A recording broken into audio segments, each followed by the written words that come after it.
Evidence close process असं म्हणतो. कारण कोर्टाला माहित नसतं की तुमचा पुरावा तुमच्याकडे आहे का नाही, आणि हीच इन्फॉर्मेशन कोर्टाला देण्यासाठी आपण प्रोसेसच्या माध्यमातून देत असतो की बुवा मला आणखी कुठल्याही प्रकारचा पुरावा देण्याचा नाही.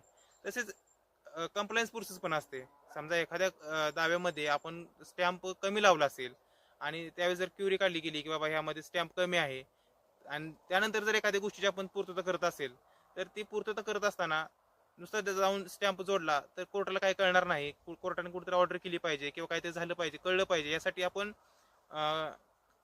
पुरस्थित देत असतो की बाबा अशा स्टॅम्प कमी होता, तो एवढा एवढा स्टॅम्प आता मी जोडलेला आहे, याबाबतची माहिती आपण कोर्टाला देतो. त्यावेळेस देखील पुरस्थित दिली जाते. तर अशा प्रकारच्या पुरस्थित आपण कोर्टासमोर देत असतो. ह्या पुरस्थित सोडून आणखी इतर पण पुरस्थित असू शकतात. त्यामुळं जर कधी तुम्ही कोर्टामध्ये गेला आणि असे प्रश्न आला की बाबा पुरस्थित द्यायची आहे, तर लक्षात ठेवा की पुरस्थित म्हणजे काय करायचं आहे, तर आपल्याला फक्त एखादी माहिती कोर्टाला